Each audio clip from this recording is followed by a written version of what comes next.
Hello student, स्वागत है आपका अपने चैनल तैयारी जीत में। आज हम देखने वाले हैं कक्षा 10वीं मासिक अगस्त जो परीक्षा होने वाली हैं 2024-25 में, उसका हम संस्कृत पेपर का हल देखने वाले हैं, जिसमें आपको 20 नंबर का होने वाला पूर्णांक और 1 घंटे का समय मिलने वाला है और क्वेश्चन है आपके 5।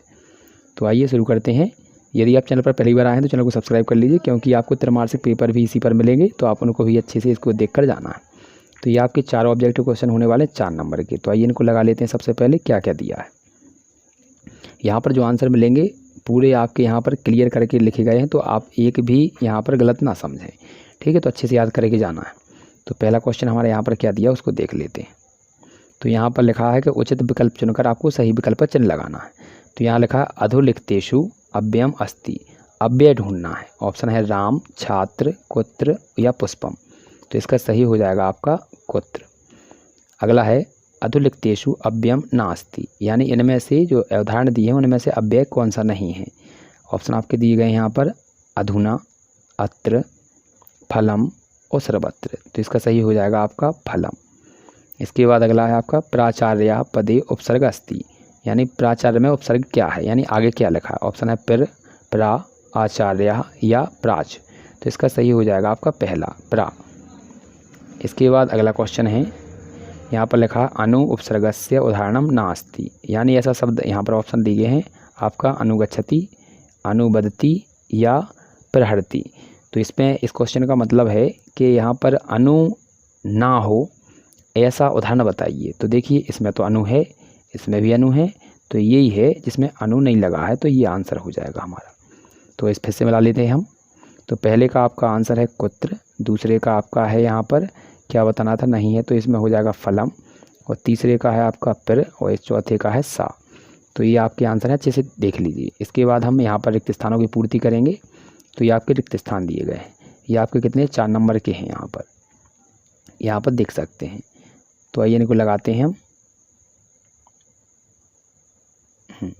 तो ये लिखा है वृषभा पतात।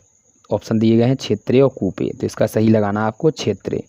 इसके बाद लिखा है चांडवातेन मेघ वैसच सह, यहाँ पर समजात। ऑप्शन दिए गए हैं आपके कृषका है या प्रवर्षा। तो इसका सही हो जाएगा प्रवर्षा।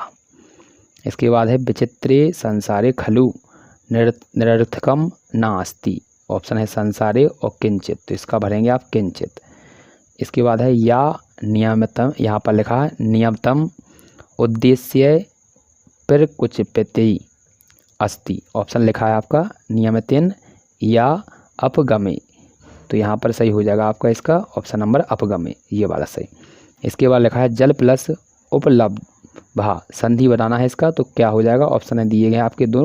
तो इसमें जो सही होगा आपका ऑप्शन है ये वाला सही हो जाएगा। इसके बाद भानु उदय में बताना है आपको संधि कौन सी है। तो इसका आपका हो जाएगा भानु उदय में दीर्घ। तो एक बार और देख लीजिए। पहले में आपको भरना है क्षेत्र, दूसरे में भरना है प्रवर्षा, इसमें किंचित है। इसके बाद इसमें ये भरना है, इसमें ये भरना है, और इस वाले में ये भरना है। तो अच्छे से याद कर लेना इनको। इसके बाद अगला क्वेश्चन देखते हैं आपका। अगला क्वेश्चन है आपकी सही जोड़ियाँ। तो ये सही जोड़ियाँ आपकी कितने नंबर की होने वाली हैं, तो ये भी आपके यहाँ पर देखेंगे हम। तो सब मिला लीजिए। तो यहाँ पर देखिए पत्नी को क्या कहते हैं, तो पत्नी को कहा जाता है भार्या। तो इसको इससे मिला लेंगे। इसके बाद आपको क्या करना है, यहाँ पर पठती, ये वाला इसका मिल जाएगा इस वाले से, और पठता यहाँ पर लिखा आपठत, ठीक है। तो आपठत को बाद में मिलाएंगे। पहले ये लिखा है भविष्यति, तो भविष्यति का ऐसे मिल जाएगा आपका यहाँ पर, ठीक है। तो यहाँ पर ये इससे मिल जाएगा लट से। और यहाँ पर लिखा है गच्छामि, तो इसमें हो जाएगी आपकी गम धातु। और इंद्र भगवान को क्या कहते हैं, तो इंद्र भगवान को कहते हैं वासुदेव। तो ये यहाँ से मिल जाएगा। इसके बाद जो लास्ट बचा है वो आपका हो जाएगा यहाँ पर प्रथम पुरुष। तो ये अच्छे से कंप्लीट कर लीजिए, ठीक है। तो इनको अगला देखेंगे। अगला क्वेश्चन आपके दिए गए यहाँ पर एक शब्द में उत्तर, एक पद या एक शब्द में उत्तर लिखना है सबके। तो इनके हम उत्तर देख लेते हैं। तो आइए इनके उत्तर देखते हैं। तो पहला यहाँ पर दिया गया आपका, यहाँ पर 6 क्वेश्चन 6 नंबर के। तो इन क्वेश्चनों को पहले देख लीजिए। क्या लिखा है अत्र जीवनम जीवतम कीदृशम जात। तो इसका आंसर देखेंगे हम। तो ये लिखा है इसका, तो यहाँ पर लिखेंगे। तो अत्र जीवितम कीदृशम जात क्वेश्चन है, इसका आंसर लिखेंगे अत्र जीवितम दुर्वहम जात। तो केवल यहाँ पर कीदृशम के स्थान पर दुर्वहम याद करना है, दुर्वहमत्र। तो ये हो जाएगा आपका आंसर। इसके बाद अगला क्वेश्चन है आपका सेकंड। तो यहाँ पर एक क्वेश्चन देख लीजिए, यहाँ पर दिखा देते हैं। तो ये क्वेश्चन देख लीजिए, पूरे इस प्रकार से हैं, यानी कि हम आंसर यहाँ आपको दिखाने वाले हैं। तो देखिए यहाँ पर ये है सेकंड क्वेश्चन। यहाँ पर लिखा आएगा आपका क्रीडतुम इतस्मिन् पदे का प्रत्यय, यानी इसमें कौन सा प्रत्यय लगा है। तो आप लास्ट में देख सकते हैं तुम लिखा है, तो इसमें हो जाएगा तुमन प्रत्यय। इसके बाद टाप इतस्मिन् प्रत्ययस्य उदाहरणम अस्ति। तो टाप लगा हुआ आपको प्रत्यय का उदाहरण बताना है, तो ये हो जाएगा अज प्लस टाप बराबर अजा, और अश्वा प्लस टाप बराबर हो जाएगा अश्वा। इसके बाद अगला है चौथा। तो ये हो जाएगा पठित्वा इतस्मिन् पदे प्रत्यय अस्ति। तो आप लास्ट में देख सकते हैं त्वा लगा है, तो ये हो जाएगा कत्वा। इसके बाद ये लिखा है वृषभा कुत्र पतत। तो इसका लिखेंगे हम क्षेत्रे। तो ये 5 क्वेश्चन हो गए। इसके बाद लास्ट क्वेश्चन है आपका छठवां। तो ये रहा आपका छठवां क्वेश्चन।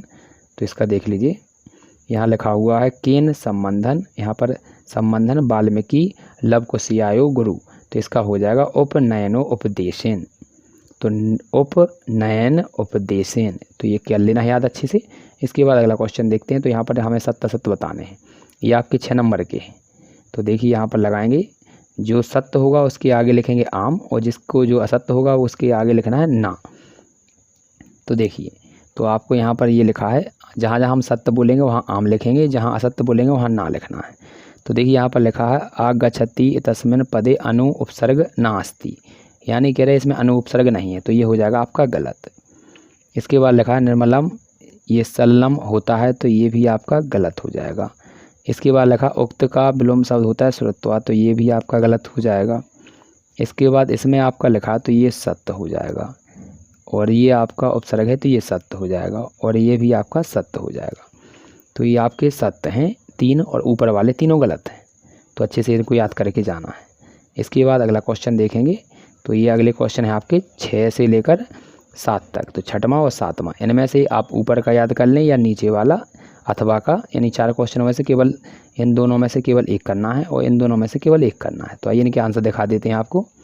तो हम ऊपर वाले के ही देखेंगे, क्वेश्चन भी लिख लेना साथ में आप याद करते समय। तो ये पहला दिया है माता सुरभि किमर्थम अश्रुणुई मुचयति स्मः, यानी क्यों बहा रही थी। तो यहाँ लिखेंगे भौमे पतिते स्वपुत्रम दृष्टवा। ठीक है, तो इतना ही याद करना है। इसके बाद तो ये आप देखेंगे, तो यहाँ से क्वेश्चन उठा के हमने यहाँ पर लगा दिया है। तो यहाँ पर इतना ही याद करना है, और इतना याद कर लेंगे आप, ये इतना। इसके बाद ये क्वेश्चन ही लिख देंगे, तो आपका आंसर हो जाएगा। ठीक है, यहाँ पर केवल जी हटा देना किमर्थ, इसके बाद पूरा लिख देना है। अगला लिखा है बुद्धिमती के उपेता। तो यहाँ पर इसका आंसर लिखना है बुद्धिमती पुत्र द्वयोपेता। ठीक है, तो क्या करना है, द्वयोपेता करना है। केन को हटाकर यहाँ पर लिखना है पुत्र द्वयोपेता। तो ये लिखा ही है, इसके बाद पूरा आंसर हो जाएगा। तो आशा